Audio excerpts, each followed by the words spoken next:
From the Kelly Studios at a supremely urban high school in beautiful Motown, the school day's most exciting hour of fantastic academics, the fabulous English language arts class.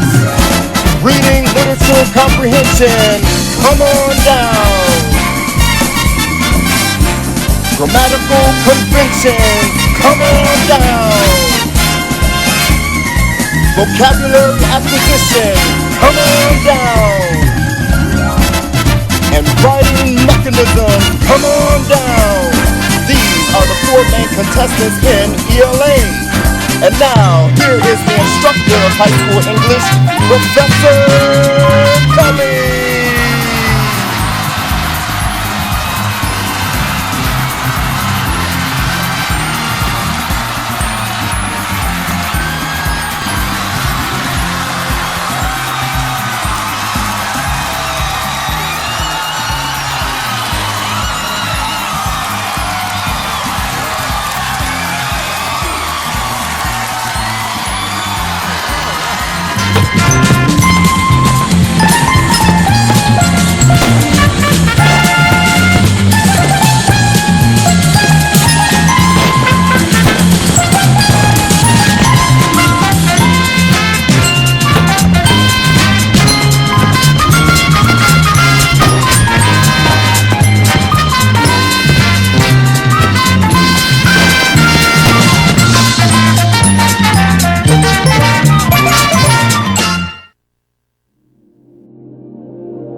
Alright, so just like we did with last time, I'm going to provide you with my expectation of how you should define your words so you know exactly what to expect on the next vocabulary test. So you know exactly what I'm looking for on the homework. Okay? But also we're starting a brand new story. The story that we're starting is called The Most Dangerous Game. Okay? And the subject of this story, the topic of this story is big game hunting. Does anyone know what big game hunting is? Anything like deer hunting? Deer hunting. Wolf hunting? Wolf hunting. Yeah, so big game hunting is considered a sport. And it's been a sport for the last couple hundred years, but it's considered a sport where hunters go out and they hunt more than just rabbits or small animals. What they hunt is the huge exotic animals. So they might go hunt lions, elephants, wolves. They might go hunt bears. Okay. Because, some people get a thrill from different things that are completely and absolutely dangerous to them. Some people go skydiving, some people climb mountains, and some people do other dangerous things that brings that level of thrill. Okay, so let's jump right into that, and I'm going to give you your vocabulary. Just know that the performance task that you're going to have, you probably can't see that, but it's just so you know, it's that you select the statement that uses the term correctly based on the meaning and part of speech of each term. So I'm going to give you an exit ticket, just like the one that we had last time, and you're going to look at the definition. I provided you with the definition, and you're going to read through 4 sets of sentences. Anthony, sit up. You're going to read through 4 sets of sentences, and you're going to pick the statement that utilizes that term based on the definition and part of speech correctly. So that's your performance task once we finish this lesson. And the criteria of success is that you get 5 or more correct.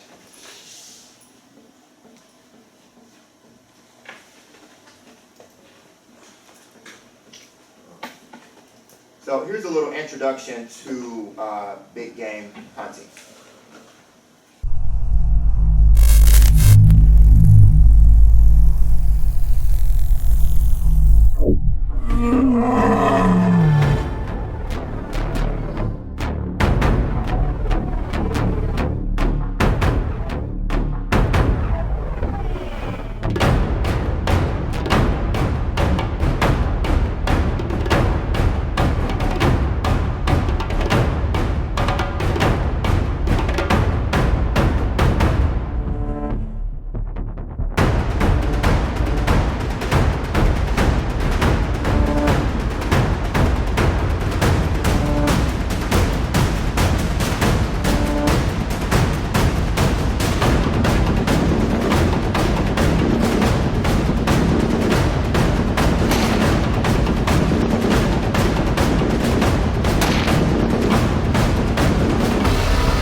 All right.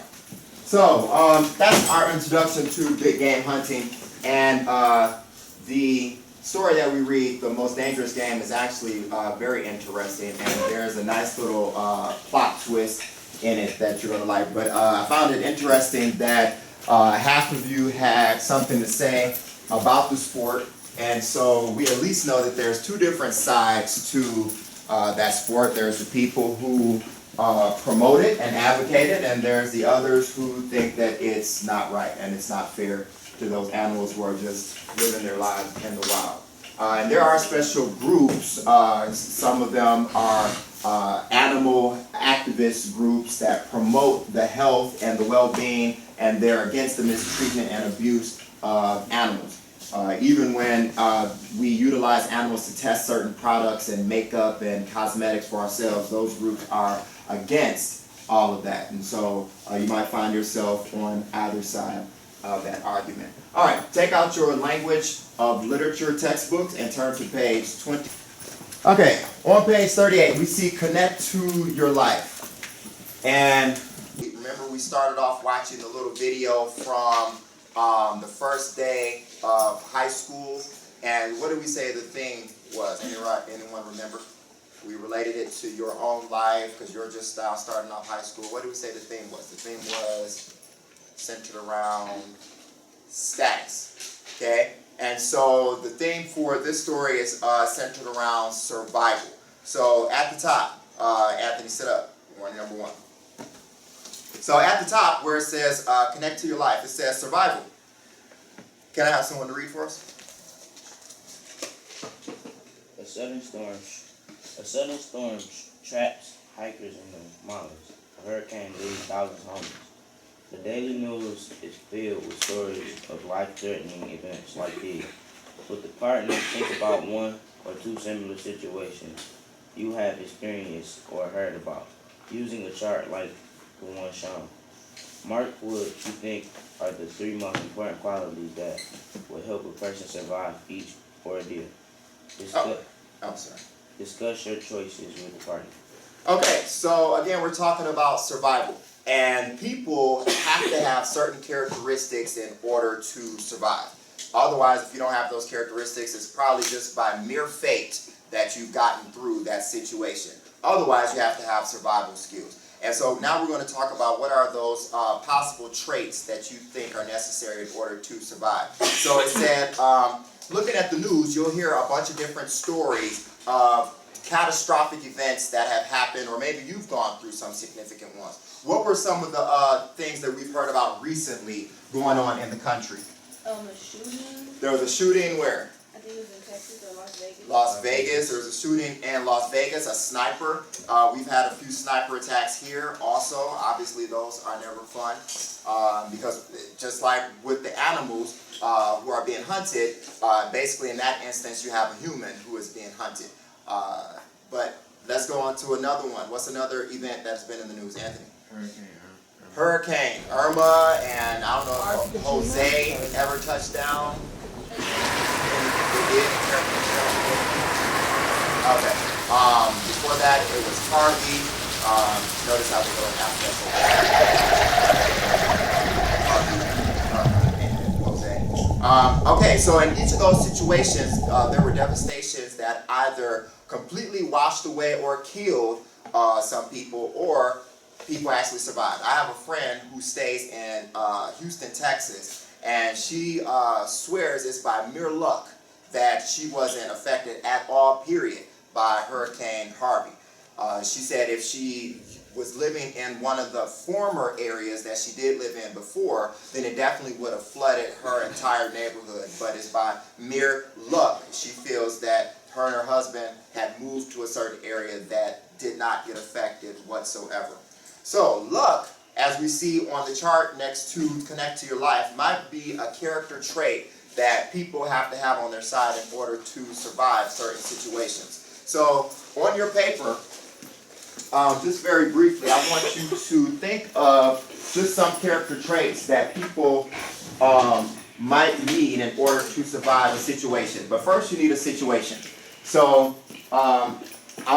we've named, first of all, We said the shooting. I don't want ugly, Mr. Kevin. I want ugly. Oh, thank you. One, you're ugly. I don't know how it feels about it because ones don't talk, but okay. Okay, so we had a shooting in Las Vegas, and we also had a storm. We've had multiple storms.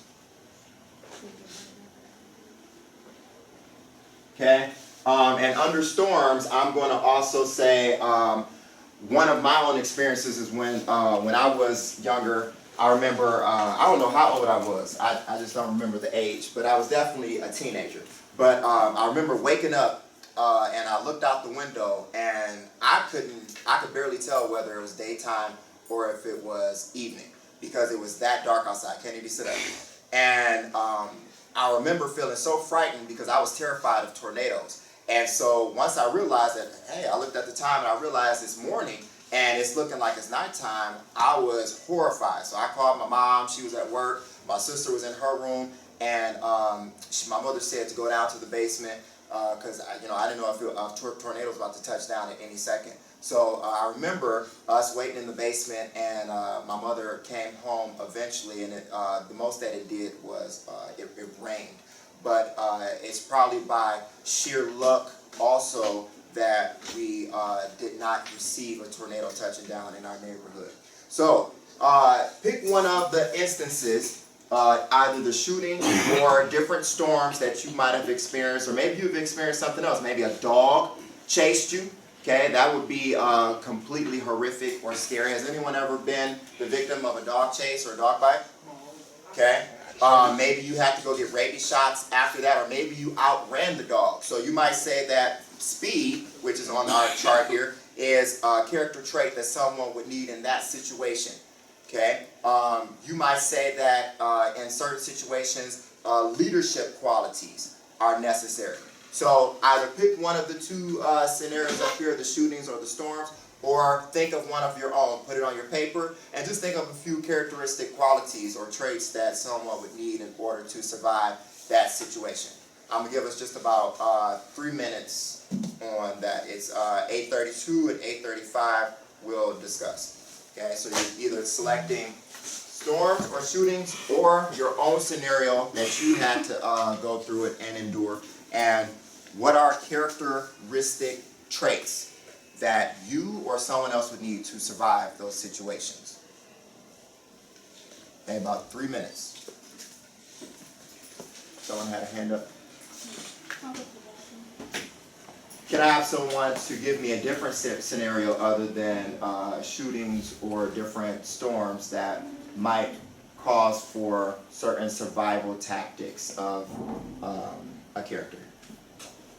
Who has something different than a shooting or a storm? Was anyone able to think of something different?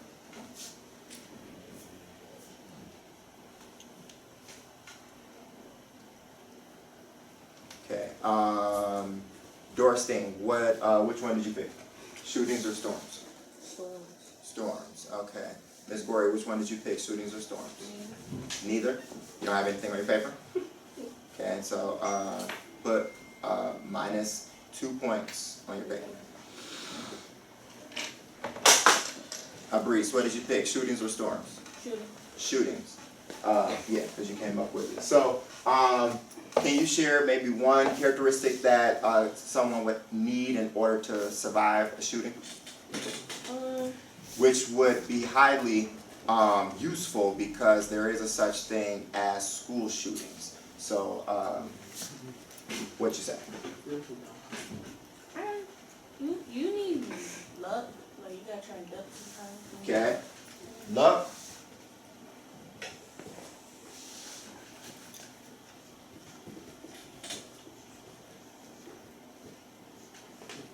Okay. What else would we need in a shooting? Your own gun.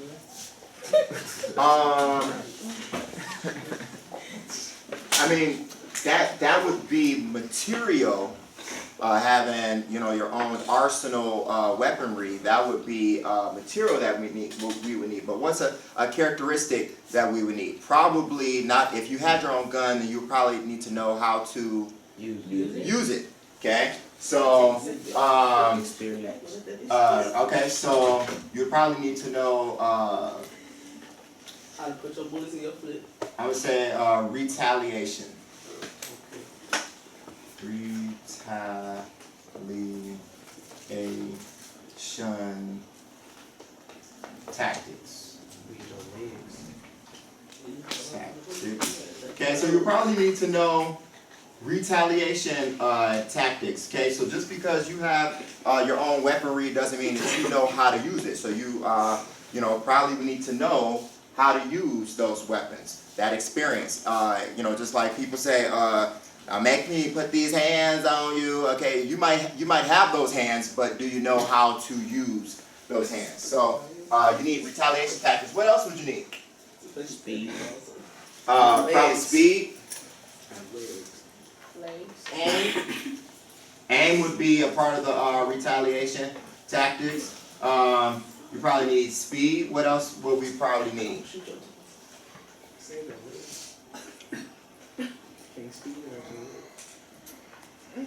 Okay, you'd probably need A brain. A brain. certain intelligence. Okay, you probably need certain intelligence.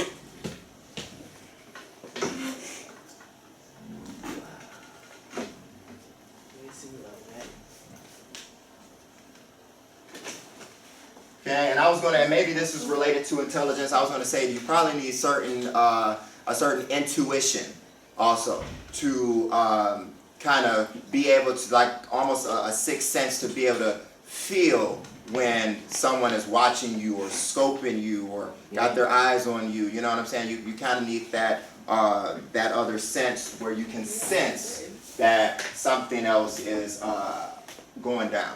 Okay, so all right. So thank you. So let's move on. Let's go down to the building background on there so I can just give you some information about the story.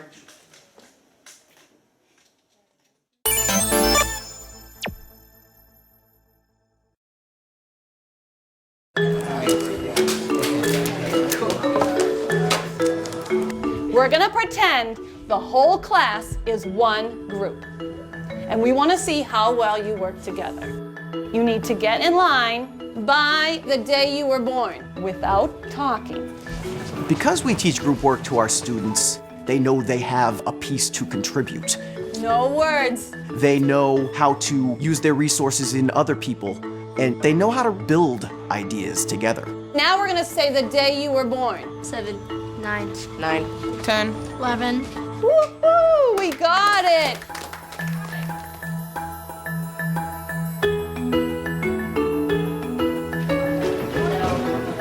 We are an all honors curriculum here, which means we're providing high-level instruction from grades 7 to 12. Given that, however, we have entirely heterogeneous classes where you've got kids of all different previous levels of achievement. At University Park, you're going to see group work from grades 7 all the way to grades 12. We start in 7th grade with roles and responsibilities. You want to make sure you understand what are the responsibilities of each of the roles that you've been given. I don't think group work comes naturally. I think it's something that they have to learn. 1 + 8. Today we were learning about integers, positive and negative numbers. Now it's time to take the basic skills and transfer it into real-world solving problems. The person who's the questionnaire, you will come up and get the problem because you have to read the problem to your group partners. For this particular activity, we give roles. There would be a questioner, a summarizer, and a clarifier. The clarifier will set up the problem, make sure each group member agrees with the plan. One side of the paper that I gave them would be prompts, so that it helps them take away that nervousness because it says, oh, you have to say something. If you're not sure how to start the conversation, if you want to say something, use those sheets. Good clarifier. Oh, this paper's paper. Teachers want us to learn with each other so we can all know what different ways you can solve a problem and not just the teacher's way. I personally really love that because I like to experience how other people solve the problem, so see if I can have a strategy for that too. Is it done by the end of the year? By no means. No. I mean, it's a struggle day in and day out for sure. but they definitely get better at it. We're not just pushing desks together and thinking that's group work now, but really giving challenging assignments that require multiple voices, that require people to have a role in building knowledge together. And so we build it that way. We'll kind of pull away some of the scaffolds as the kids get older, and then you can really see them working together in a collaborative way. So it's 7.5 by 7.5. We're making a polynomial cube. He's working on like the bigger box so we can put things in, and I'm just working on the small pieces for now. We're starting a unit on polynomials. It'll be similar to what you did here. When you're dealing with polynomials, you're dealing with dimensionality, so they're all building 8 shapes with an outer box, hopefully to tie together the symbolic and the spatial. Which one do you want to do? The 7.5. By the 7.5 cube? Yeah. All right, then I'll do one of the 12.5s by 7.5. Okay. A good group work problem, it's got to be so big that you need your partner to help decide on the organization, to try this while you're trying something related to it. Starting this project, I was really confused because this class is fairly difficult. But I find that when you go to other classmates, it helps like tremendously. And then they can be talking to the other groups around them and seeing maybe a different way to tweak their process. So what he did was he came up here and drew each box that this group had. Although we're in our own individual groups, it's very helpful to go into another group and ask questions. When you finally get to the answer, it sticks with you longer than the teacher just telling you the answer. Oh, I see. The world, more and more, relies on people being able to work together, to collaboratively solve problems. Anna could do counting how much money we have, and then y'all can do how much everything is in total. You know, I have kids come to me every single day. I had 4 7th graders come to me the other day. They want to do a bake sale to raise money for Leukemia and Lymphoma Society. So all the money we make in the bake sale is going to go towards this charity. So you've got some people on board already to help out, and you're going to stay after today? Yeah, but they just need to know when they have to have it by. So that They see the value in teamwork. Well, you can go put Friday on that announcement. all right. And we'll go on Friday. Yay! All right. Thank you. You're welcome.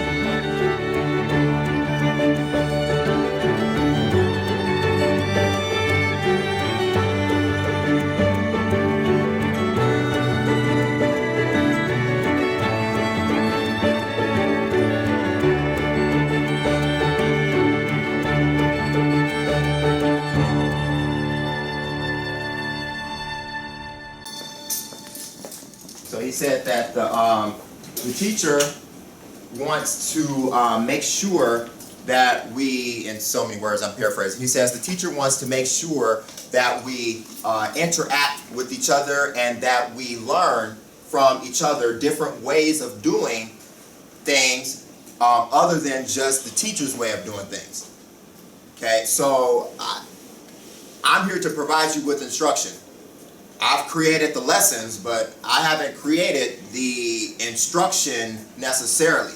You know what I'm saying? The concepts have already been built. I'm just trying to deliver them to you in an interesting way that will catch on. But I want you to be able to think for yourselves. And what I want you to grasp from groups is that if you can't come to some type of an answer, that you feel comfortable going to someone else to seek help. You might not like their answer, or you may think that their answer was worth all the effort to go and grasp from that person. Okay, so what are just some of the facts that you noticed? Other than, you know, it was at a certain school in a certain state, what were some of the facts about groups that we noticed? Davio? The textbook reader was just worried about her boyfriend. I don't know. Okay, so the textbook reader, and as we have a reader in our group, she wasn't performing, this is from the first video, she wasn't performing her duty. And when we look at the bad way to perform as a group, okay? What else did we notice? Kamarian, you had your hand up. They all had roles in a group. They all had roles in a group, okay? So we're not just pushing people together and saying, do the assignment, okay? Everyone has a specific role in the group, a responsibility. Maya. Well, I noticed that the little boy, he was being very observant, like observing everybody. Which one, first or second video? Second video. Second video, okay. He was observing everybody, and like he was like pointing out the facts and pointing out the important stuff, not just doing it and slapping something together. He was really trying to understand what everybody was doing, so he could come up with a strategy. Okay. She said one of the gentlemen in the second video, he may have had the task of observing. And one of the important things about what Maya said is she was able to notice that he was actually observing. So when we get into the groups, I demote myself from the role of teacher and I just become the facilitator. So you all are teaching and learning from each other. All I'm coming around to do is see that you're doing what you're supposed to be doing. I should be able to observe that you're doing that so that everyone can get an individual grade, though the group will still get a group grade. So you'll still get an individual grade. So good, that was good that you were able to observe that. Skylar. I've noticed that in both of the videos that people in groups seem to work together when they're actually cooperating. And I'm pretty sure it would be a lot harder and it would be more time consuming if they worked alone or all of them were arguing or not doing what they're meant to do. Okay, so when everyone is on one accord, the group runs smoother. But if you have to play babysitter and you have to say, hey, come on, get to work, come on, what are you doing? Why are you on your phone? Okay, it becomes strenuous on other people. And most of us have probably been in a group where we had to carry the load or we've noticed someone else carrying the load because someone wasn't working. And it gets frustrating when you're like, okay, well, I don't want to have to do all the work, but I know my grade depends on this, so I'll just have to do what I have to do. And become strenuous. Robin had her hand up. Never mind. You psychically sent it over to Maya? Okay. I was saying, like, when they was working in the group, it's like different because what the lady was saying yesterday, she said a lot of people don't get along in groups because like we are different and stuff like that.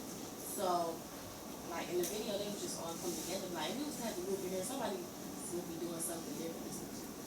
But what was the purpose of yesterday's lesson? And to learn how to work and solve problems. Learn how to collaborate. Learn how to collaborate together. So the lady, or Dr. Barham, she was trying to give us certain, as I mentioned earlier, norms and rules to govern the group. So, and just like what we have, it's just like what we have in regular life. If we don't have laws, which tend to get on our nerves, if we don't have laws, people would be doing whatever they want to do whenever they want to do it. And it may seem fun until somebody comes around and does something to you that you don't like, and there's no consequence for it.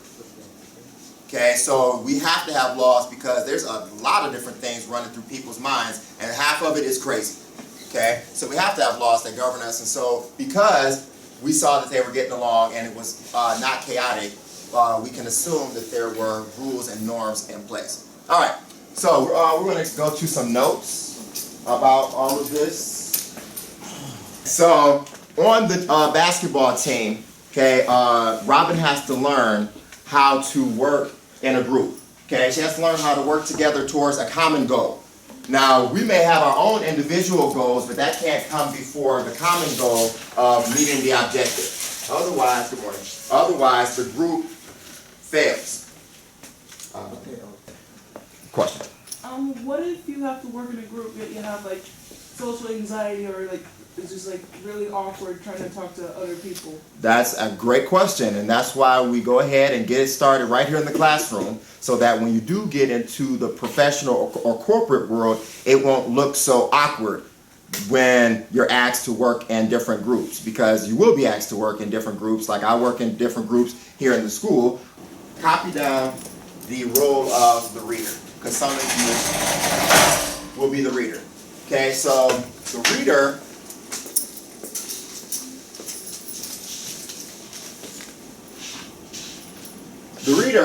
reads the material aloud to the group and makes sure all of the group members are listening.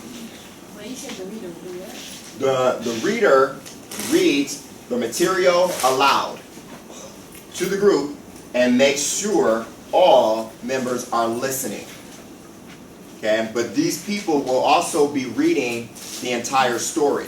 It's going to be very imperative when drawing conclusions that the members are first listening to the story.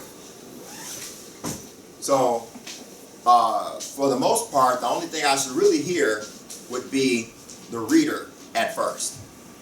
And then small conversation in between once you get to the different conclusions or the different information. Okay, let's copy down the role of the writer. The writer fills in forms and writes as group dictates. Okay, so You said fills and forms? yep, fills in forms and writes as the group dictates. Right, so that means that whatever the group says, the writer is writing down. If the group says to write down this, the writer has to write it down. If the group says to write down that, the writer has the responsibility of writing that down. Can you put that thing in the handle part? Oh.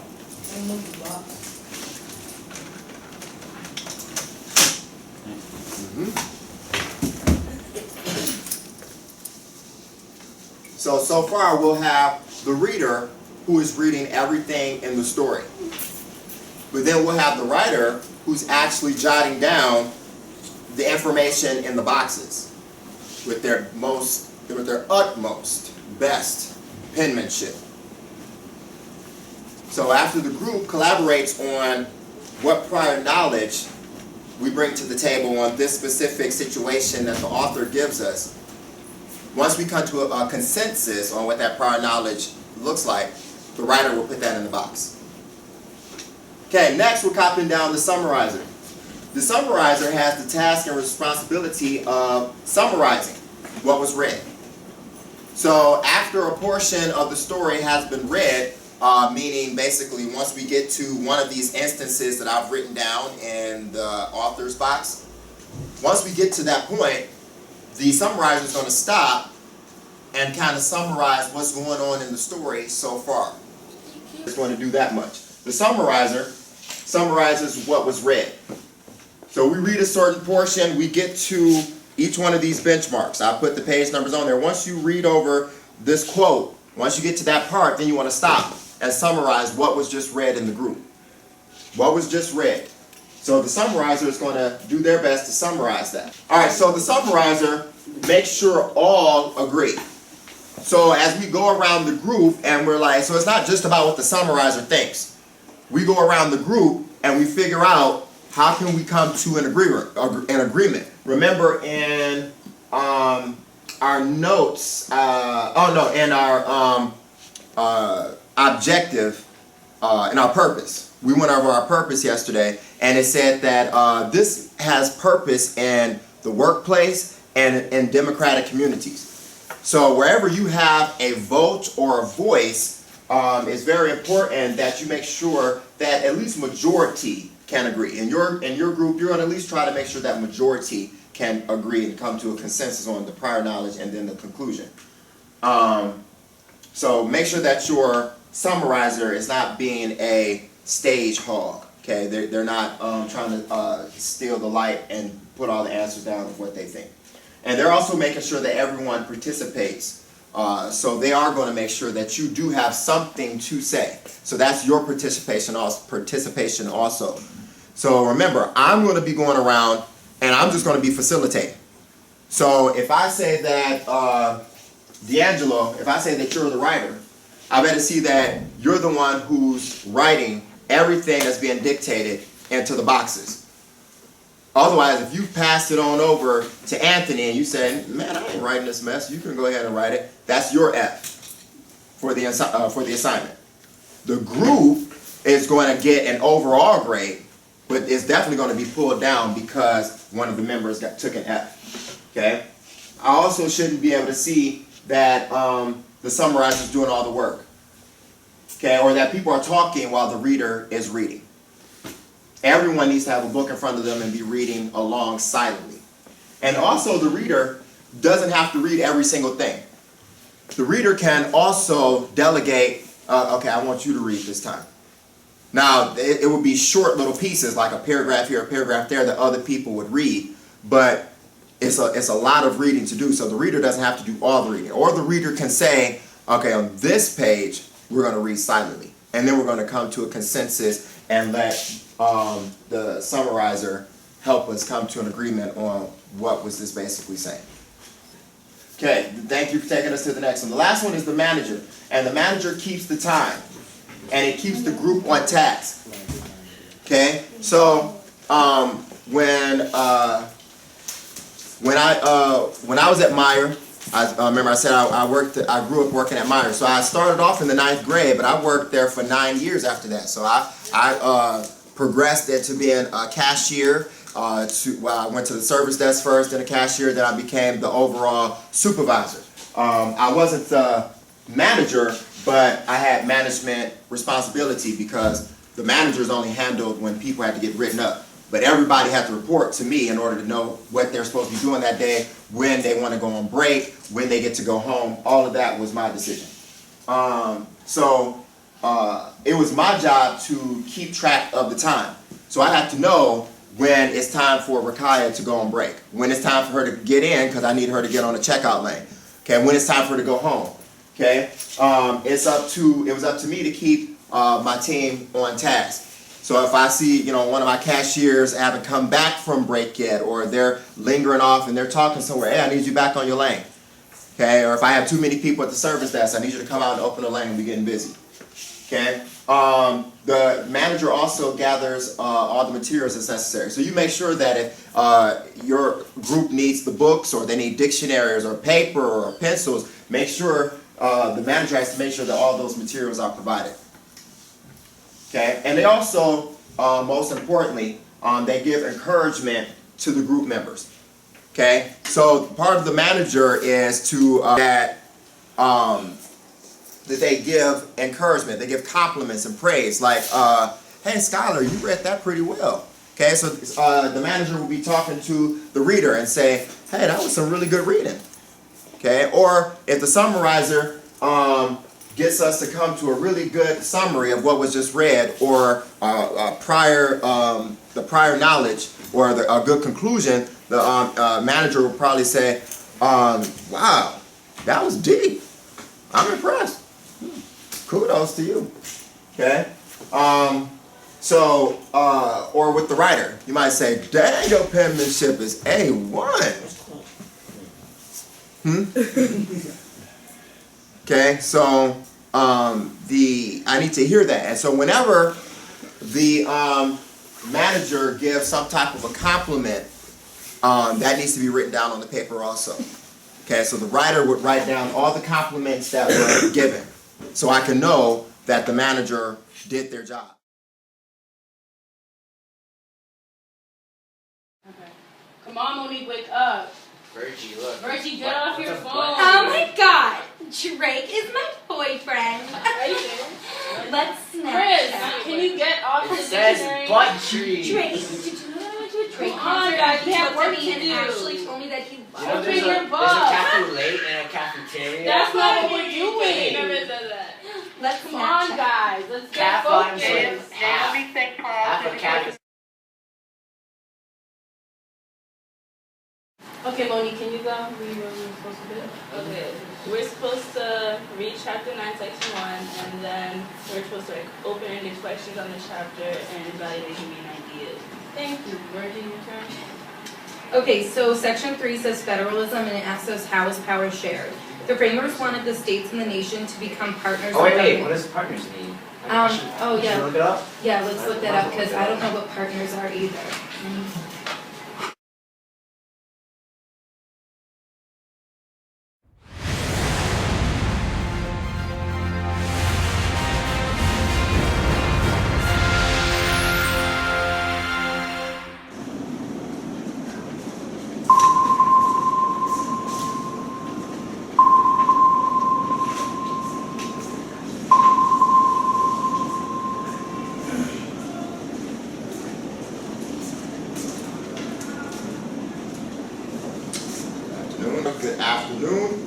everybody should have their book open to page 39. So we've been teasing this story called The Most Dangerous Game today and tomorrow.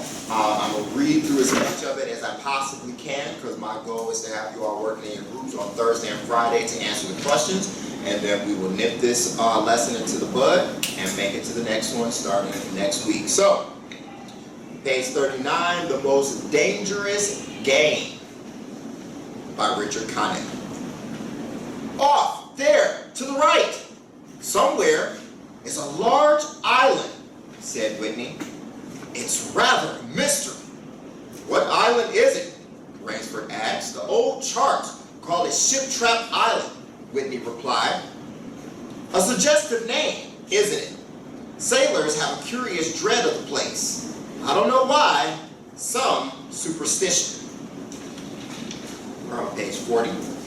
Can't see it, remarked Rainsford, trying to peer through the dark tropical night that was palpable as it pressed its thick, warm blackness in upon the yacht.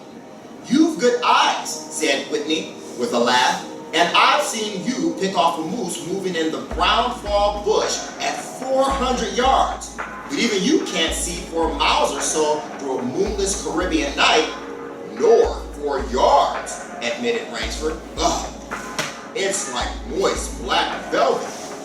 It will be light enough in Rio, promised Whitney. We should make it in a few days. I hope the Jaguar guns have come from Perdays. We should have some good hunting up the Amazon. Great sport hunting. The best sport in the world, agreed Rainsford. For the hunter, amended Whitney, not for the Jaguar. Don't talk rot, Whitney, said Rainsford. You're a big game hunter, not a philosopher. Who cares how the Jaguar feels? Perhaps the Jaguar does, observed Whitney. Bah, they've no understanding. Even so, I rather think they understand one thing, fear. The fear of pain and the fear of death. Nonsense, laughed Rainsford. This hot weather is making you soft, Whitney. Be a realist. The world is made up of 2 classes, the hunters and the huntees. Luckily, you and I are hunters. Do you think we've passed that island yet? I can't tell in the dark. I hope so. Why? Asked Rainsford. The place has a reputation, a bad one. Cannibals? Suggested Rainsford. Hardly. Even cannibals wouldn't live in such a godforsaken place. But it's gotten into sailor lore. Somehow.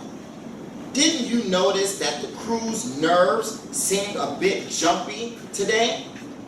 They were a bit strange now you mention it. Even Captain Nielsen. Yes, even that tough-minded old Swede who'd go up to the devil himself and ask him for a light. Those fishy blue eyes held a look I never saw there before.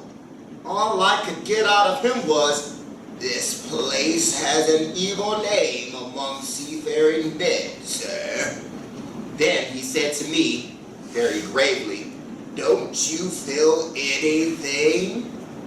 As if the air about us was actually poisonous. Now, you mustn't laugh when I tell you this. I did feel something like a sudden chill. There was no breeze. The sea was as flat as a plate glass window. We were drawing near the island then. What I felt was a mental chill, a sort of sudden dread. Pure imagination, said Rainsford. One superstitious tailor can tank the whole ship's company with his fear. Maybe. But sometimes I think sailors have an extra sense that tells them when they are in danger. Sometimes I think evil is a tangible thing with wavelengths, just as sound and light have. An evil place can, so to speak, broadcast vibrations of evil. Anyhow, I'm glad we're getting out of this zone. Well, I think I'll turn in now, Rainsford. I'm not sleeping, said Rainsford. I'm going to smoke another pipe up on the afterdeck. Good night then, Rainsford. See you at breakfast. Right. Good night, Whitney. There was no sound in the night as Rainsford sat there, but the muffled throb of the engine that drove the yacht swiftly through the darkness and the swish and ripple of the wash of the propeller. Rainsford, reclining in a steamer chair, indolently puffed on his favorite bridle. The sensuous drowsiness of the night was on him. It's so dark, he thought, that I could sleep without closing my eyes. The night would be my eyelids. On page 42, I need to see eyes on the words as I'm reading them. Eyes on the words as I'm reading them. An abrupt sound startled him. Off to the right, he heard it. His ears, expert in such matters, could not be mistaken.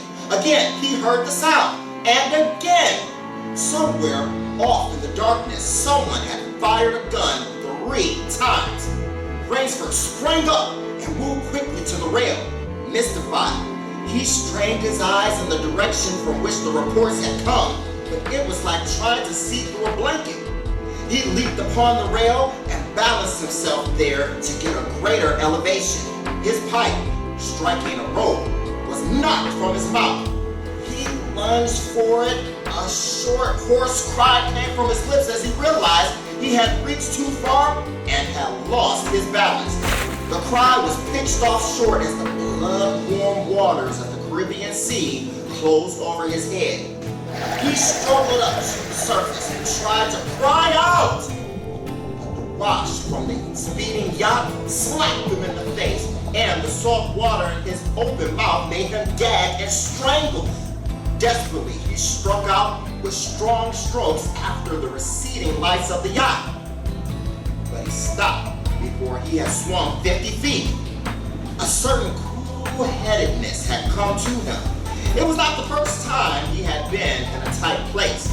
There was a chance that his cries could be heard by someone aboard the yacht. But that chance was slender and grew more slender as the yacht raced on. He wrestled himself out of his clothes and shouted with all his power.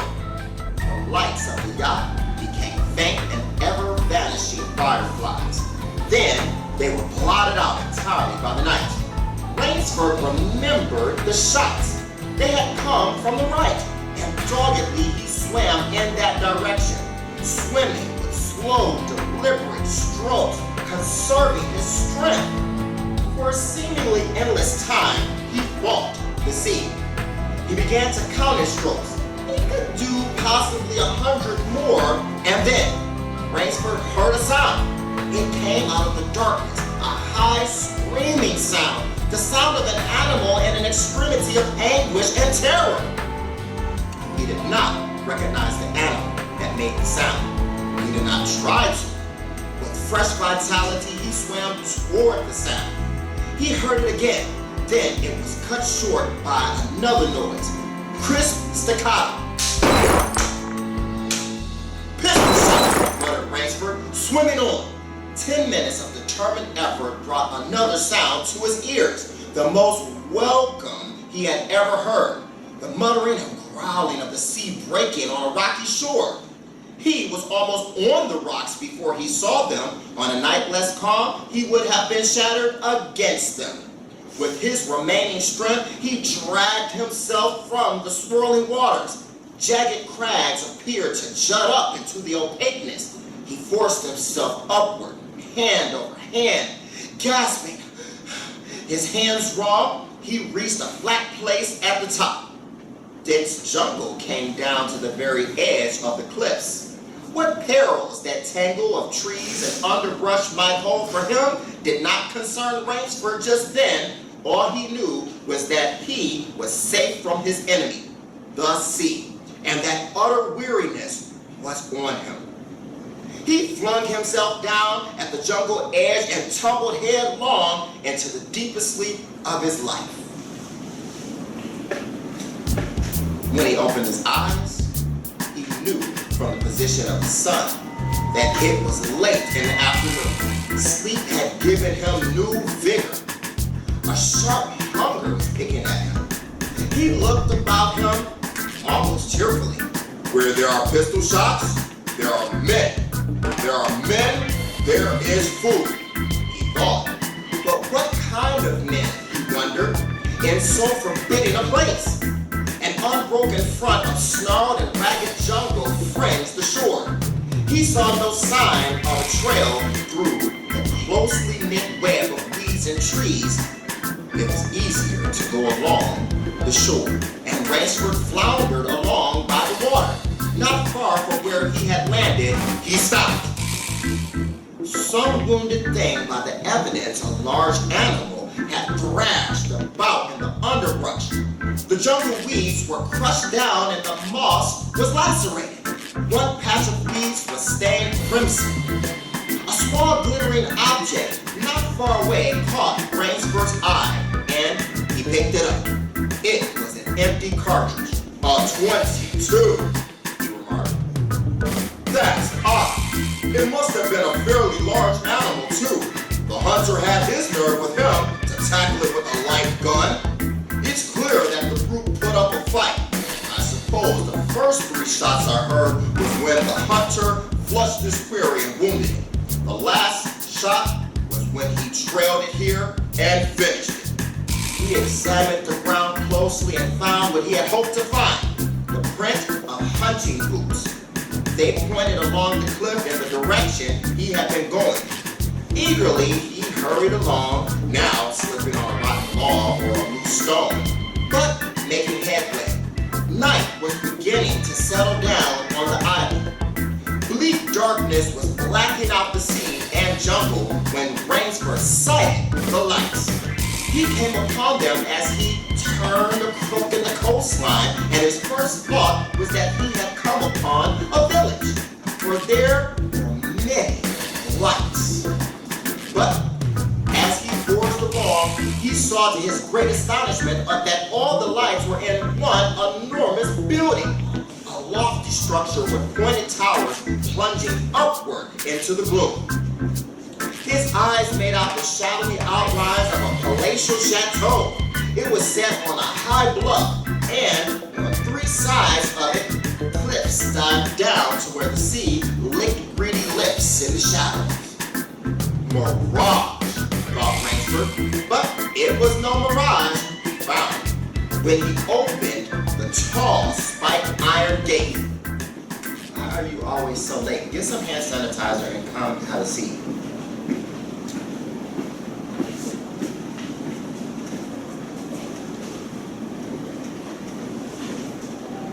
The stone steps were real enough. The massive door with the leering gargoyle for a knocker was real enough. Yet about it all hung an air of unreality. He lifted the knocker and it creaked up stiffly as if it had never before been used. He let it fall and it startled him with its booming loudness. He thought he heard steps within.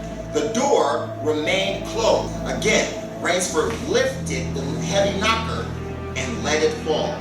The door opened then, opened as suddenly as if it were on a spring, and Rainsford stood blinking in the river of glaring gold light that poured out. The first thing Rainsford's eyes discerned was the largest man Rainsford had ever seen.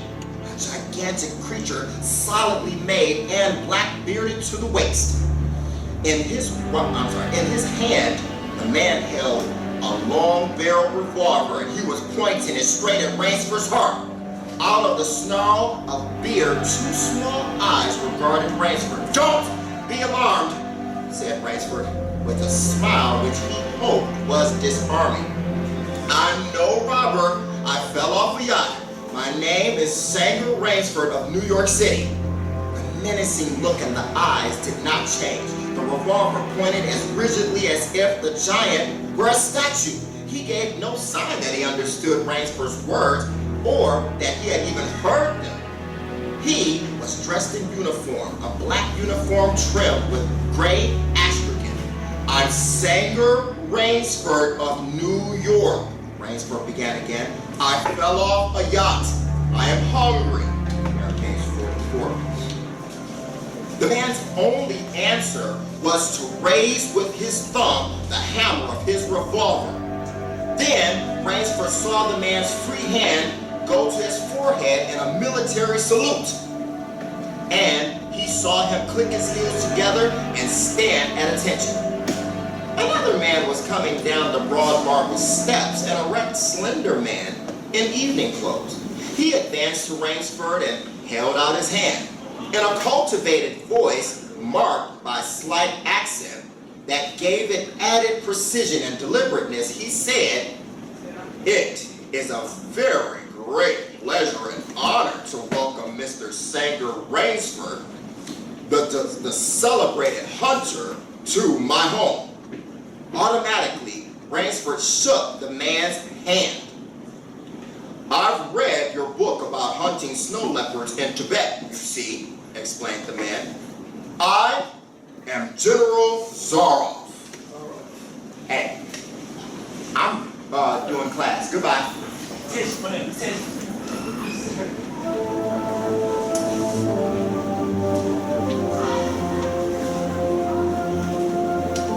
"I am General Zaroff." Rainsford's first impression was that the man was singularly handsome. His second was that there was an original, almost bizarre quality about the general's face. He was a tall man past middle age, for his hair was a vivid white, but his thick eyebrows and pointed military mustache were as black as the night from which Rainsford had come. His eyes, too, were black and very bright. He had high cheekbones, a sharp-cut nose, a spare, dark face, the face of a man used to giving orders, the face of an aristocrat. Turning to the giant in uniform, the general made a sign. The giant put away his pistol, saluted, withdrew. I need to see eyes on the words that I'm reading for two reasons. Number one, to show that you're actually following along and paying attention. For two, so that you can actually see and recognize words that you don't know and pick up on the tonality of how to read. When you all read is in a boring monotone. "Ivan is an incredibly strong fellow," remarked the general. What I need you to do is to not only pick up on these words that you don't know, but also pick up on the tonality of how you give your reading some feeling. So I need you to look at the words as I'm reading them.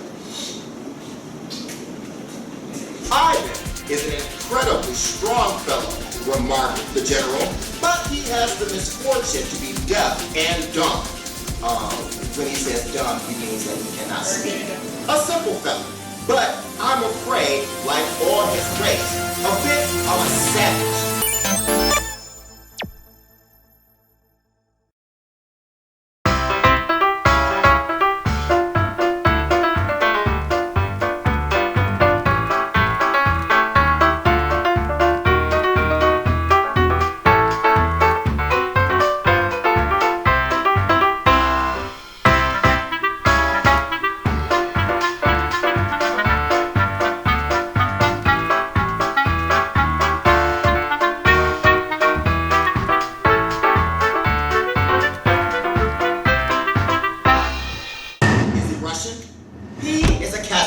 Said the general, and his smile showed red lips and pointed teeth. "So am I.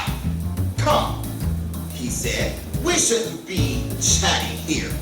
We can talk later. Now, you want clothes, food, rest. You shall have them. This is a most restful spot." Ivan had reappeared, and the general spoke to him with lips that moved but gave forth no sound. "Follow Ivan, if you please, Mr. Rainsford," said the general. "I was about to have my dinner when you came. I'll wait for you. You'll find that my clothes will fit you, I think."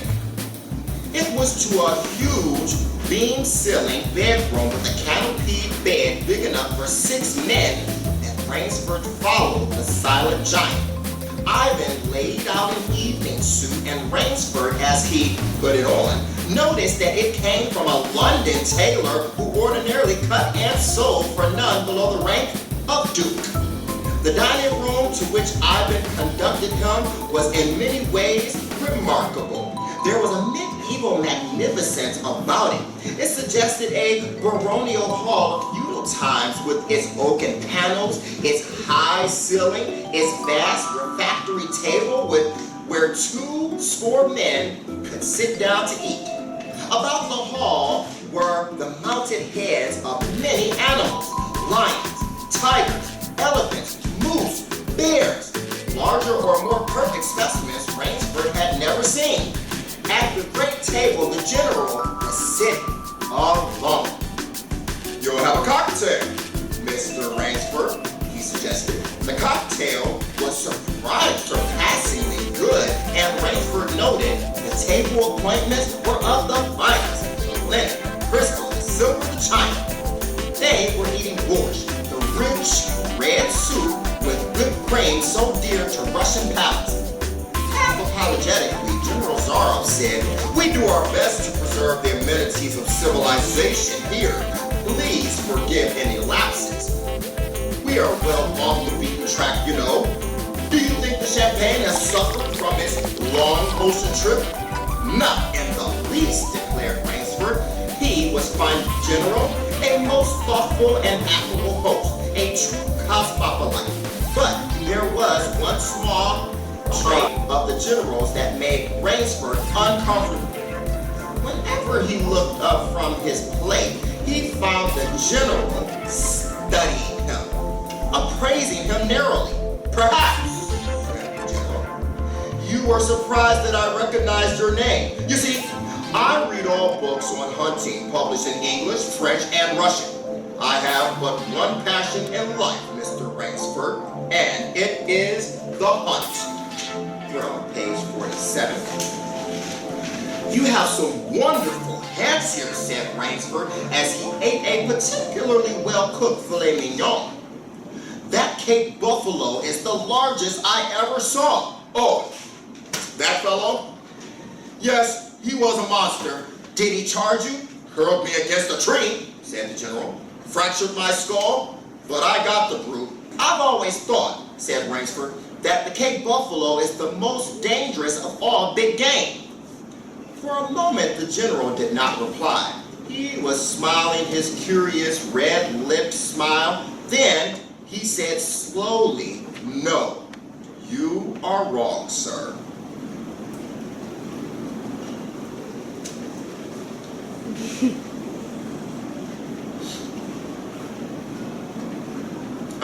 And we are over our time.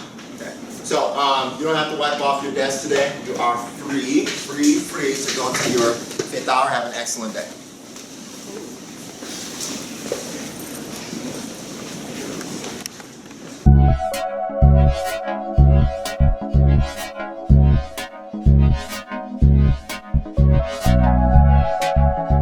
And he said slowly, "No, you are wrong, sir.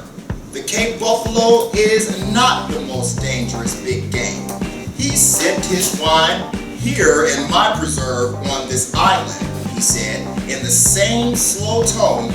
"I hunt more dangerous game."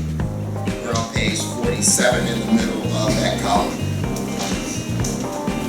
Rainsford expressed his surprise. "Is there big game on this island?" The general nodded. "The biggest." "Really?"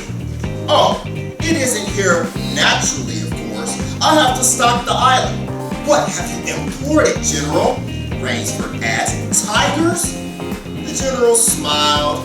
"No," he said. "Hunting tigers ceased to interest me some years ago. I exhausted their possibilities, you see. No thrill left in tigers. No real danger. I live for danger, Mr. Rainsford." The general took from his pocket a gold cigarette case and offered his guest a long black cigarette with a silver tip. It was perfumed and gave off a smell like incense. I need your eyes on the words. And gave off a smell like incense. "We will have some capital hunting, you and I," said the general. "I shall be most glad to have your society." "But what game?" began Rainsford. "I'll tell you," said the general. "You will be amused, I know. I think I may say, in all modesty, that I have done a rare thing. I have invented a new sensation. May I pour you another glass of port, Mr. Ranger? Hubbard and Mr. Kobe, let's take off our hoods. Makai, let's take off our hoods. Thank you, General. The General filled both glasses and said, God makes some men poets. Some he makes kings, some beggars. Me, he made a hunter. My hand was made for the trigger. My father said, he was a very rich man with 250,000 acres in the Crimea, and he was an ardent sportsman. When I was only 5 years old, he gave me a little gun, specially made in Moscow for me, to shoot sparrows with. When I shot some of his prize turkeys with it, he did not punish me. He complimented me on my marksmanship. I killed my first bear in the Caucasus when I was 10.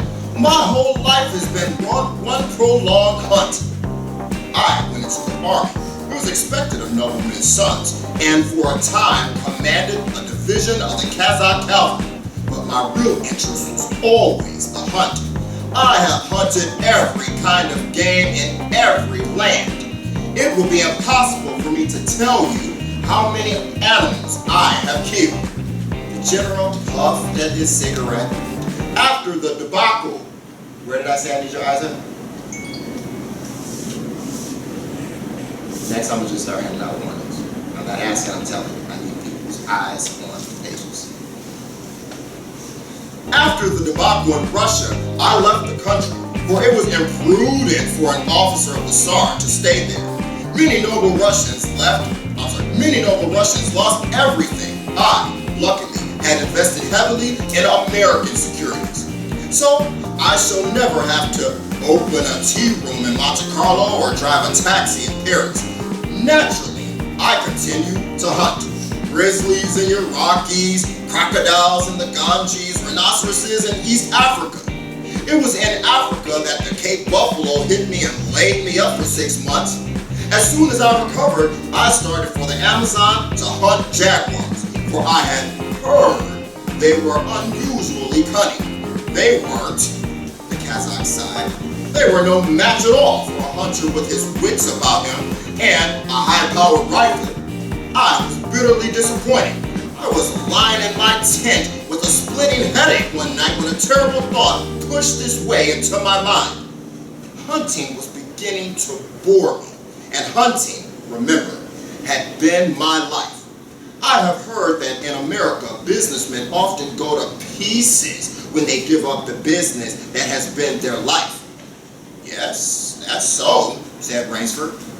The General smiled. I had no wish to go to pieces, he said.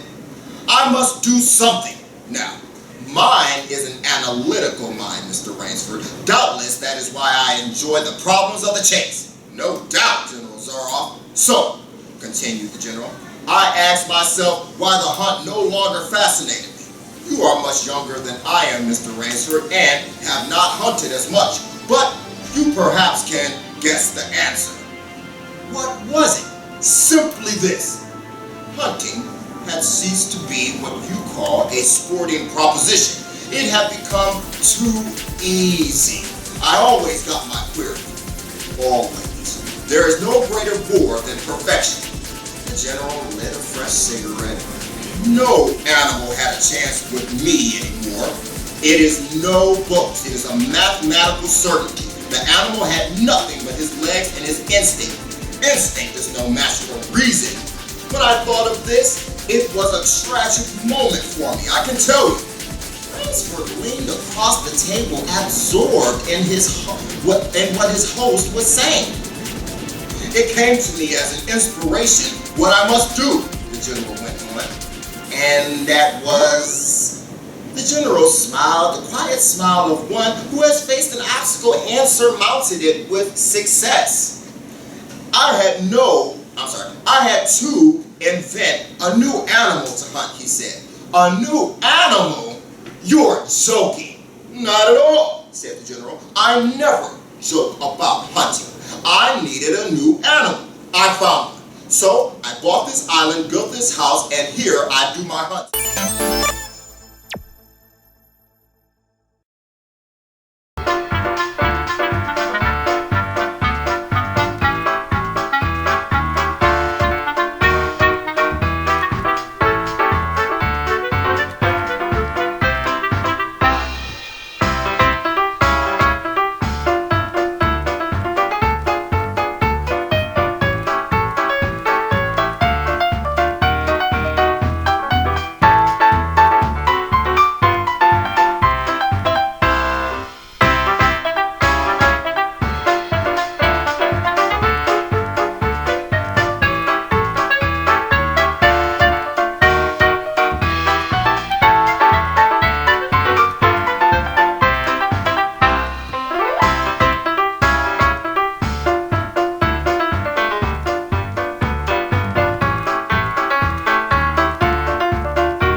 land is perfect for my purposes. There are jungles with a maze of trails in them, hills, swamps, but the animal, General Zaroff.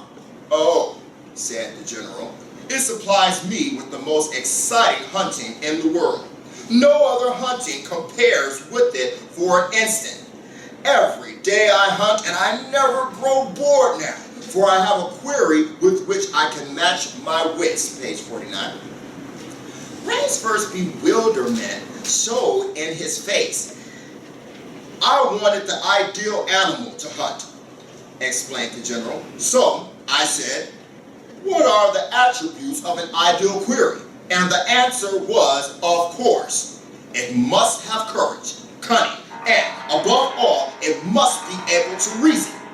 But no animal can reason, objected Rainsford. My dear fellow, said the general, there is one that can. But you can't mean, gasped Rainsford, and why not? I can't believe you are serious, General Zaroff. This is a grisly joke. Why should I not be serious? I am speaking of hunting. Hunting? Good God, General Zaroff, what you speak of is murder. Who's the new animal that the general has placed on the island? Humans. Right. Let's keep it moving. The general laughed with entire good nature and regarded Rainsford quizzically. I refuse to believe that so modern and civilized a young man as you seem to be, harbors romantic ideas about the value of human life. Surely your experiences in the war did not make me condone cold-blooded murder, finished Rainsford stiffly. Laughter shook the general. How extraordinarily droll you are, he said. One does not expect nowadays to find a young man of the educated class, even in America, with such a naive and, if I may say so, mid-Victorian point of view. It's like finding a snuff box in a limousine. Well, doubtless you had Puritan ancestors so many Americans appear to have had. I'll wager you'll forget your notions when you go hunting with me. You've a genuine new thrill in store for you, Mr. Rainsford. Can you put that away, please?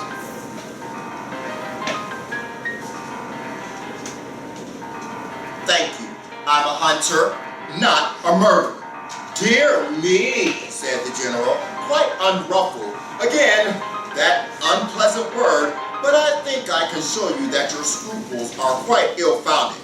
Yes? Life is for the strong, to be lived by the strong, and if needs be, taken by the strong. The weak of the world were put here to give the strong pleasure. I am strong. Why should I not use my gift? If I wish to hunt, why should I not? I hunt the scum of the earth. Sailors from trap ships, lassos, blacks, Chinese, whites, Mongols. A thoroughbred horse or hound is worth more than a score of them.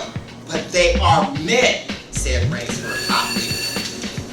Precisely, said the general. That is why I use them. It gives me pleasure. They can reason after a fashion, so they are dangerous. But where do you get them?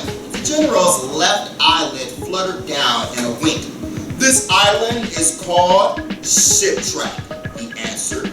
Sometimes an angry god of the high seas sends them to me. Sometimes when Providence is not so kind, I help Providence a bit. Come to the window with me. Rainsford went to the window and looked out toward the sea. Watch, out there, exclaimed the general, pointing into the night. Rainsford's eyes saw only blackness, and then, as the general pressed the button, far out to sea, Rainsford saw the flash of lights. The general chuckled. They indicate a channel, he said. Where there's none, giant rocks with razor edges crouch like a sea monster with wide open jaws. They can crush a ship as easily as I crush this nut. Pause. He dropped the walnut on the hardwood floor and brought his heel grinding down on top of it. Oh, yes, he said casually. as if in answer to a question. I have electricity. Remember, these are the 1920s. We try to be civilized here, civilized, and you shoot down men? A trace of anger was in the general's black eyes, but it was there for but a second, and he said in his most pleasant manner, "Dear me, what a righteous young man you are. I assure you I do not do the thing you suggest. That would be barbarous. I treat these visitors with every consideration. They get plenty of good food and exercise. They get into splendid physical condition. You shall see for yourself tomorrow." "What do you mean?" "We'll visit my training school," smiled the general. "It's in the cellar. I have about a dozen pupils down there now. They're from the Spanish bark San Lucar that had the bad luck to go on the rocks out there. A very inferior lot, I regret to say. Poor specimens are more accustomed to the deck than to the jungle."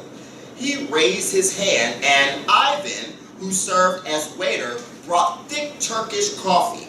Rainsford, with an effort, held his tongue in check.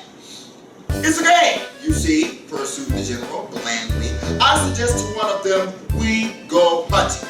I give them a supply of food and an excellent hunting knife. I give them 3 hours to start. I am to follow armed with only a pistol of the smallest caliber and range. If my courier eludes me for 3 whole days, he wins the game. If I find him," the general smiled, "he loses. Suppose he refused to be hunted?" "Oh," said the general, "I give him his option, of course. He need not play that game if he doesn't wish to. If he doesn't wish to hunt, I turn him over to Ivan. Ivan once had the honor of serving as official nauter to the great white Tsar, and he has his own ideas of sport. Invariably, Mr. Ransford, invariably, they choose the hunt. And if they win?"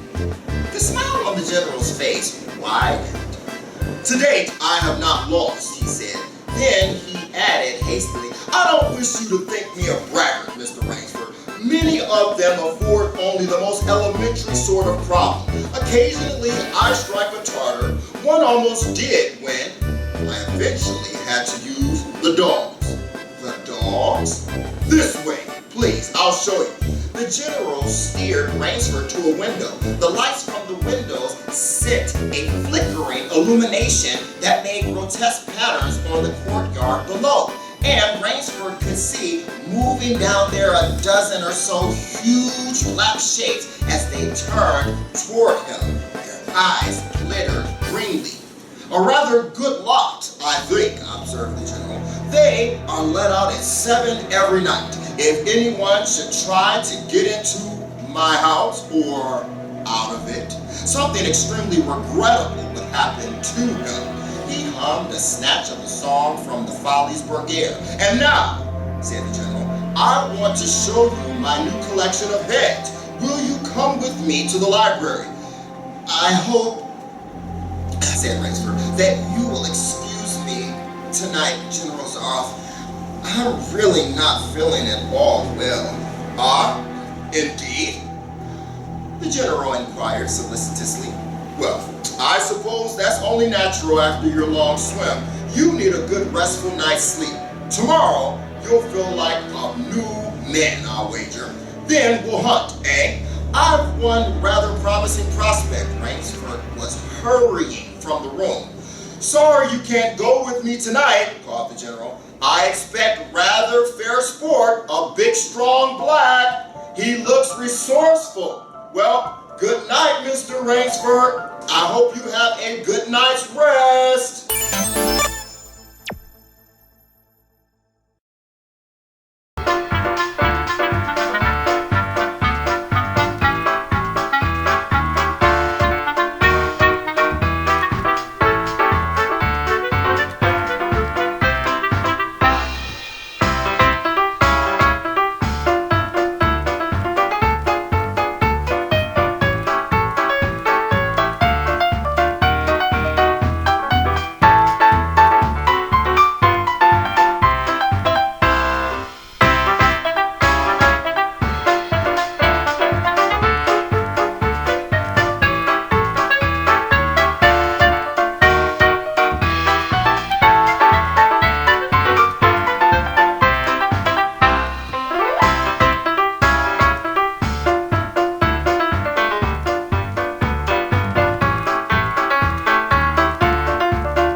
pajamas of the softest silk, and he was tired in every fiber of his being. But nevertheless, Rainsford could not quiet his brain with the opiate of sleep. He lay eyes wide open once he thought he heard stealthy steps in the corridor outside his room. He sought to throw open the door. It would not open. He went to the window and looked down. I'm sorry, I don't say that at all. He went to the window and looked out. His room was high up in one of the towers. The lights of the chateau were out now, and it was dark and silent. But there was a fragment of sallow moon, and by its wan light, he could see dimly the courtyard. There, weaving in and out, and the pattern of shadow were black, noiseless forms. The hounds heard him at the window and looked up expectantly with their green eyes. Rainsford went back to the bed and lay down. By many methods, he tried to put himself to sleep. He had achieved a doze when, just as morning began to come, he heard, far off in the jungle, the faint report of a pistol. General Zaroff did not appear until luncheon. He was dressed faultlessly in the tweeds of a country squire. He was solicitous about the state of Rainsford's health. As for me, sighed the general, I do not feel so well. I am worried, Mr. Rainsford. Last night I detected traces of my old complaint. To Rainsford's questioning glance, the general said, ennui, boredom.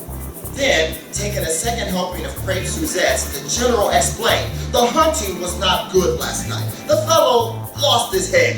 He made a straight trail that offered no problems at all. That's the trouble with these sailors. They have dull brains to begin with, and they do not know how to get about in the woods. They do excessively stupid and obvious things. It's most annoying. Will you have another glass of Shaftless, Mr. Rainsford?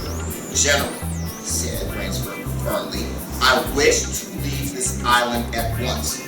The general raised his thicket of eyebrows. He seemed hurt. But, my dear fellow, the general protested, you've only just caught.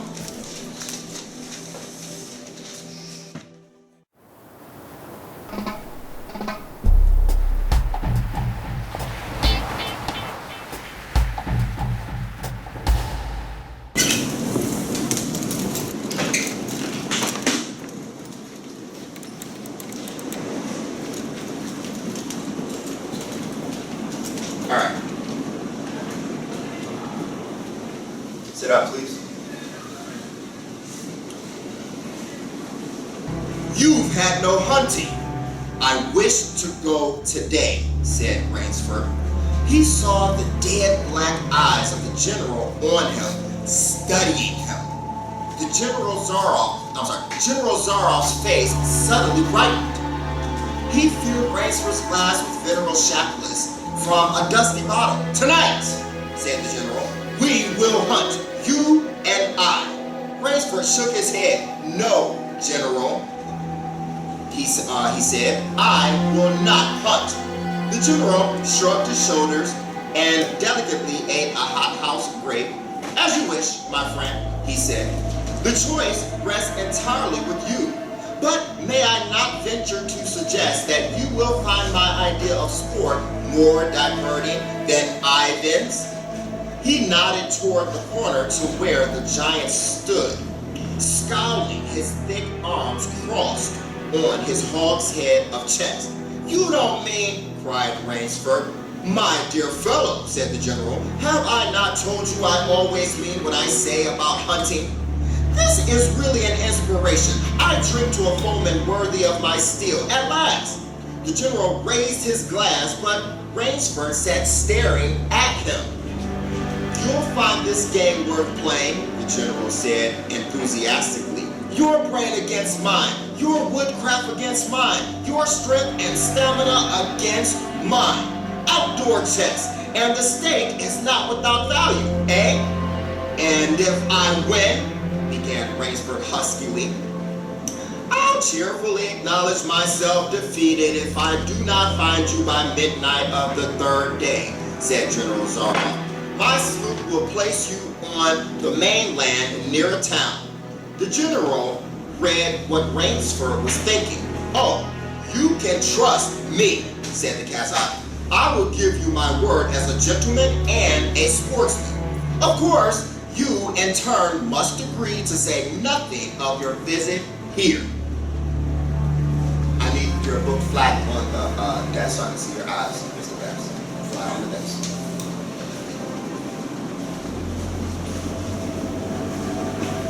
I'll agree to nothing of the kind, said Rainsford. Oh, said the general. In that case, but why discuss that now? 3 days hence, we can discuss it over a bottle of Veuve Clicquot. Unless the general sipped his wine, then a businesslike air animated him. Ivan, he said to Rainsford, will supply you with hunting clothes, food, a knife. I suggest you wear moccasins, they leave a poorer trail. I suggest too that you avoid the big swamp in the southeast corner of the island. We call it Death Swamp. There's quicksand there. One foolish fellow tried it. The deplorable part of it was that Lazarus followed him. You can imagine my feelings, Mr. Rainsford. I loved Lazarus. He was my finest hound in my pack. Well, I must beg you to excuse me now. I always take a siesta after lunch. You'll hardly have time for a nap, I fear. You'll want to start, no doubt. I shall not follow till dusk. Hunting at night is so much more exciting than by day. Don't you think? Au revoir, Mr. Rainsford. Au revoir. Thank you for sitting up, Mr. Lewis. General Zaroff, with a deep courtly bow, strode from the room. From another door came Ivan. Under one arm he carried khaki hunting clothes, a haversack of food, a leather sheath containing a long-bladed hunting knife. His right hand rested on a cocked revolver thrust in crimson sash about his waist. Rainsford had fought his way, well, I probably should have paused there. Rainsford had fought his way through the bush for 2 hours. I must keep my nerve. I must keep my nerve, he said through tight teeth. He had not been entirely clear-headed when the chateau gates snapped shut behind him. His whole idea at first was to put distance between himself and General Zara, and to this end he had plunged headlong, spurred on by the sharp rouse of something very like panic. Now, he had got a grip on himself. He had stopped, and was taking stock of himself and the situation. He saw that straight flight was futile. Inevitably, it would bring him face to face with the sea. He was in a picture with a frame of water, and his operations clearly must take place within that frame. That is a metaphor for saying that he's on an island. I'll give him a trail to follow, muttered Rainsford, and he struck off from the rude path he had been following into the trackless wilderness. He executed a series of intricate loops. He doubled on his trail again and again, recalling all the lure of the fox hunt and all the dodges of the fox. Night found him leg weary, with hands and face lashed by the branches on a thickly wooded ridge. He knew it would be insane to blunder on through the dark, even if he had the strength. His need for rest was imperative, and he thought, I have played the fox, now I must play the cat of the fable. So this is an allusion to an old fable.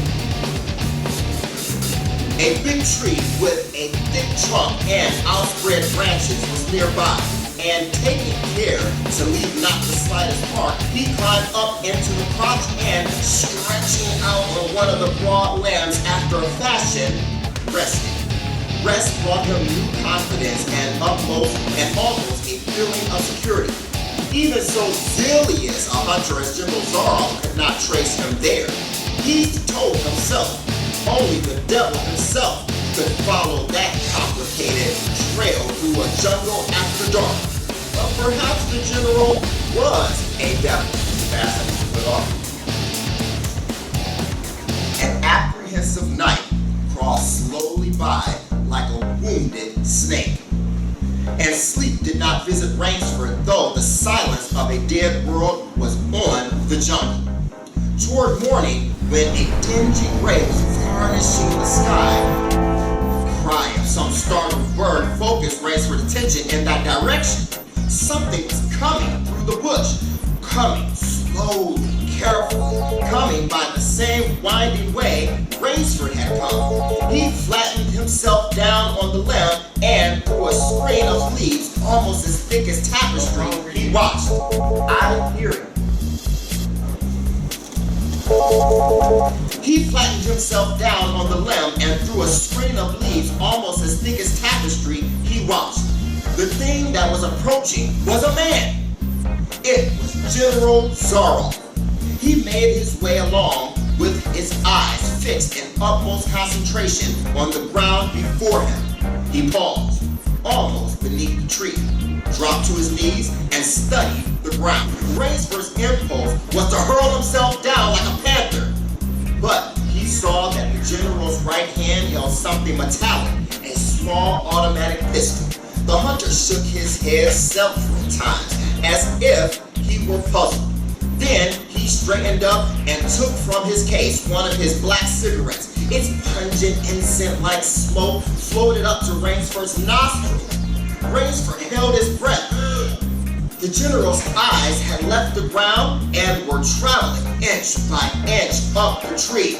Rainsford froze there, every muscle tense for a spring. But the sharp eyes of the hunter stopped before they reached the limb where Rainsford lay. A smile spread over his brown face. Have a good day. Very deliberately, he blew a smoke ring into the air. Then he turned his back on the tree and walked carelessly away, back along the trail he had come. The swish of the underbrush against his hunting boots grew fainter and fainter. The pent-up air burst hotly from Rainsford's lungs. His first thought made him feel sick and numb. The general could follow a trail through the woods at night. He could follow an extremely difficult trail. He must have uncanny powers. Only by the nearest chance had the Kazakh failed to see his query. Rainsford's second thought was even more terrible. It sent a shudder of cold horror through his whole being. Why had the general smiled? Why had he turned back? Rainsford did not want to believe what his reason told him was true. But the truth was as evident as the sun that had by now pushed through the morning mist. The general was playing with him. The general was saving him for another day's sport. The Kazakh was the cat, he was the mouse. Then it was that Rainsford knew the full meaning of terror. I will not lose my nerve. I will not. He slid down from the tree and struck off again into the woods. His face was set and he forced the machinery of his mind to function. 300 yards from his hiding place, he stopped where a huge dead tree lay precariously on a smaller living one. Throwing off his sack of food, Rainsford took his knife from his sheath and began to work with all his energy. Job was finished at last, and he threw himself down behind a fallen log 100 feet away. He did not have to wait long. The cat was coming again to play the mouse. Following the trail with the sureness of a bloodhound came General Zorro. Nothing escaped those searching black eyes. No crushed blade of grass, no bent twig, no mark, no matter how faint, in the moss. So intent was the Kazakh on his stalking that he was upon the thing Rainsford had made before he saw it. His foot touched a protruding bone. That was the trigger. Even as he touched it, the general sensed his danger and leaped back with the agility of an ape. But he was not quite quick enough. The dead tree delicately adjusted to rest on the cut living one. Crashed down and struck the general a glancing blow on the shoulder as it fell. But for his alertness, he must have been smashed beneath it.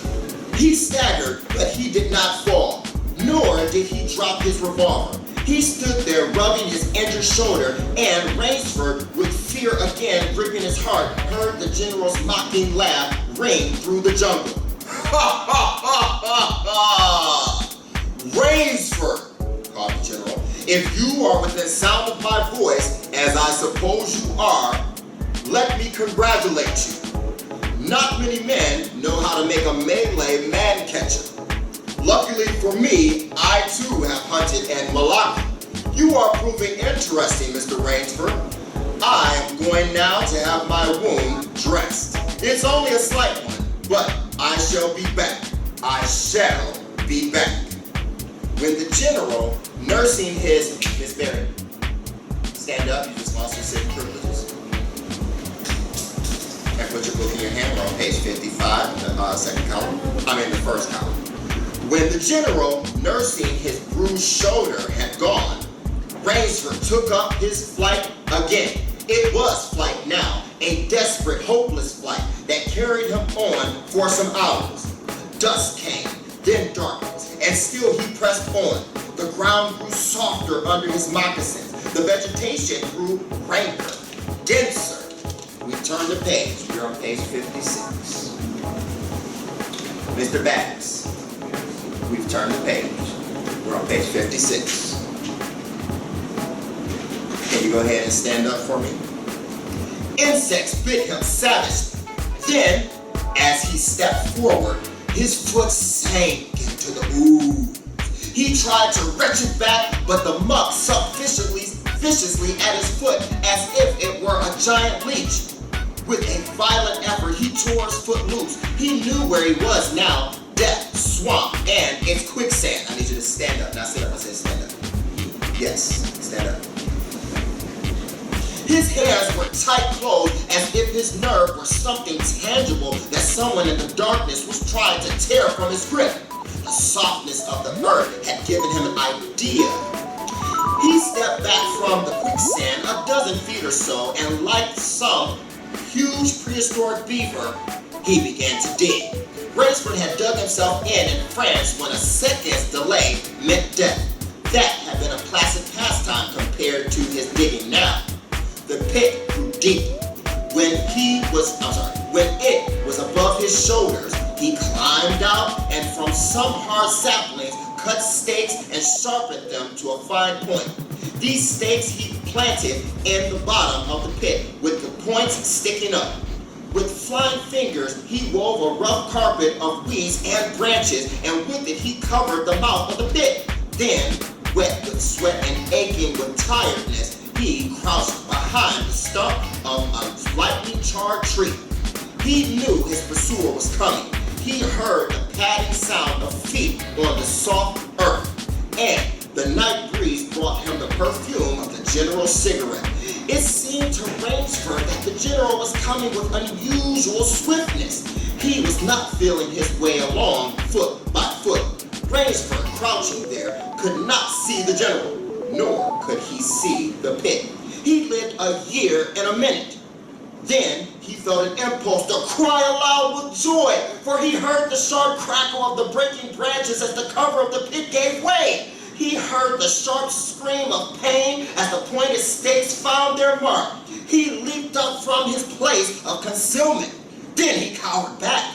3 feet from the pit, a man was standing with an electric torch in his hand.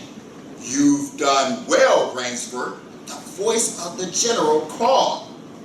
"Your Burmese tiger pit has claimed one of my best dogs. Again, you scored. I think, Mr. Rainsford, I'll see what you can do against my whole pack. I'm going home for a rest now. Thank you for a most amusing evening." At daybreak, Rainsford, lying near the swamp, was awakened by a sound that made him know that he had new things to learn about fear. It was a distant sound, faint and wavering, but he knew it. It was the baying of a pack of hounds. Rainsford knew he could do one of two things. He could stay where he was and wait. That was suicide. He could flee. That was postponing the inevitable. Mr. Lewis, make sure your eyes are open on page 56 in the middle of the second column. For a moment, he stood there, thinking.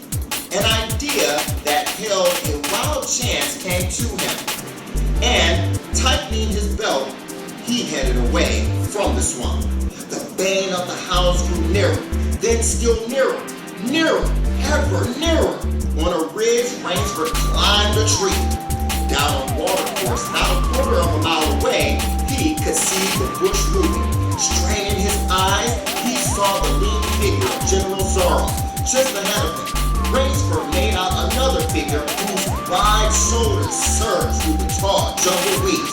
It was the giant Ivan, and he seemed pulled forward by some unseen force. Rainsford knew that Ivan must be holding the pack in leash. They would be on him any minute now.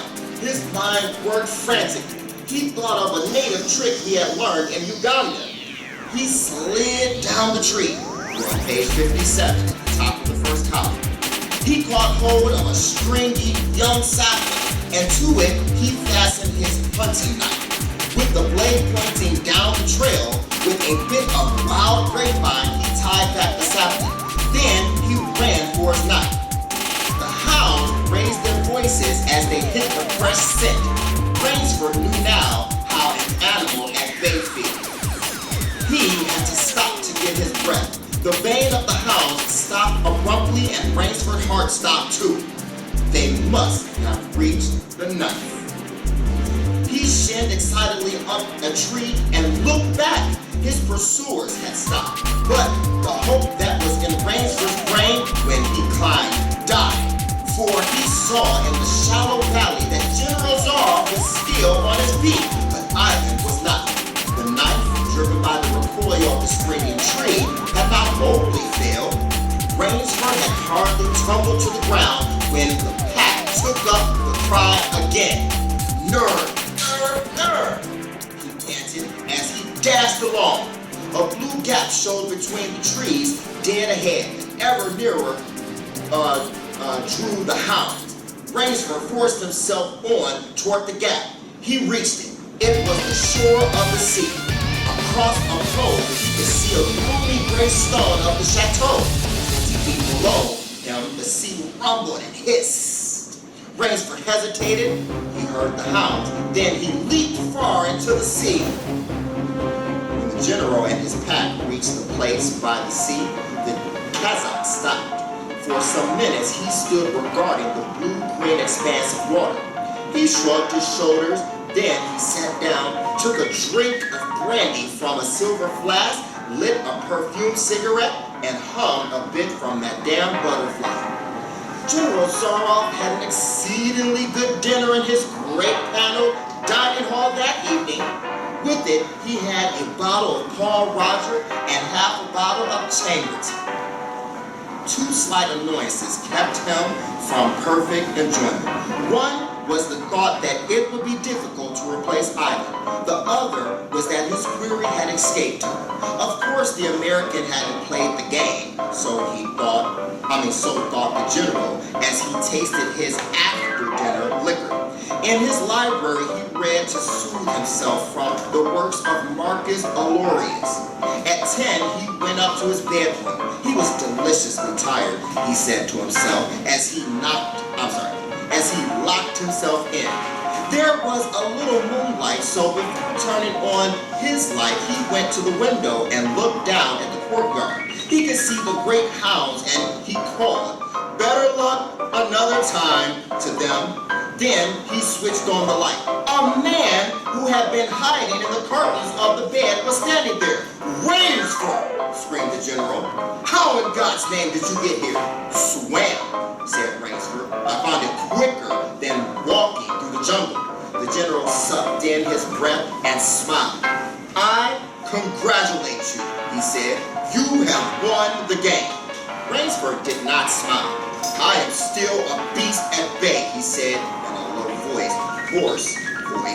in a low hoarse voice. "Get ready, General Zorro." The general made one of his deepest bows. "I see," he said. "Splendid. One of us is to furnish a repast for the hounds. The other will sleep in this very excellent bed. On guard, Rainsford." He had never slept in a better bed, Rainsford decided. Tomorrow you work in your groups.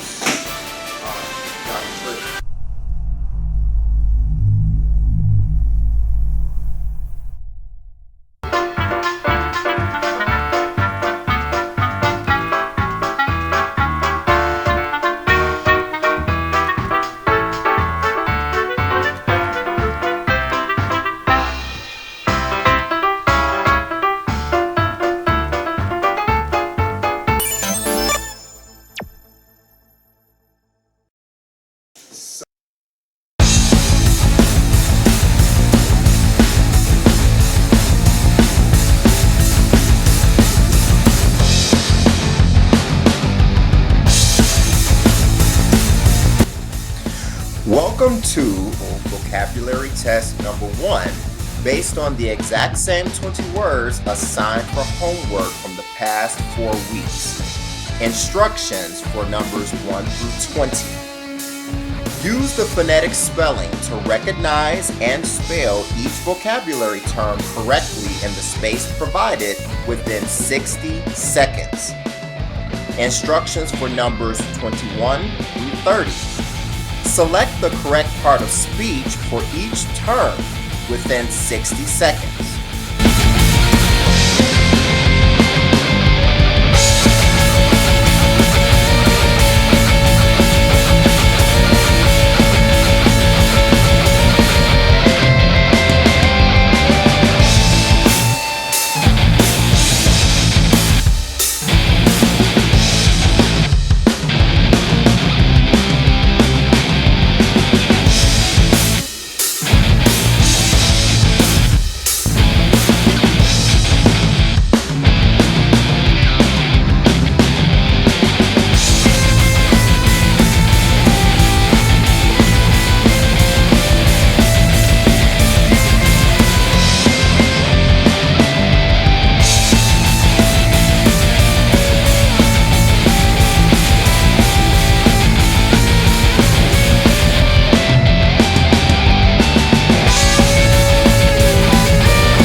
Lastly, match the phonetic spelling of each vocabulary word to the correct definition within 25 minutes total. You may begin your test.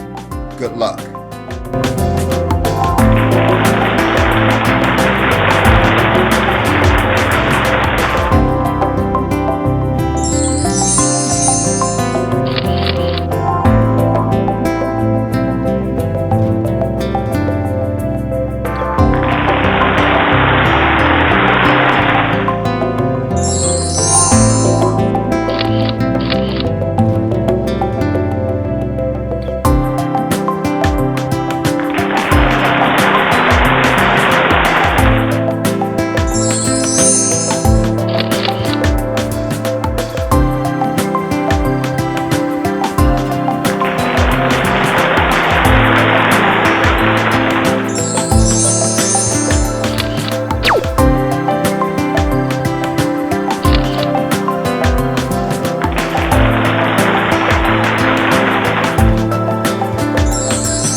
instructions for numbers 31 through 40. Read each pair of sentences and select the one that utilizes the vocabulary term correctly within 3 minutes.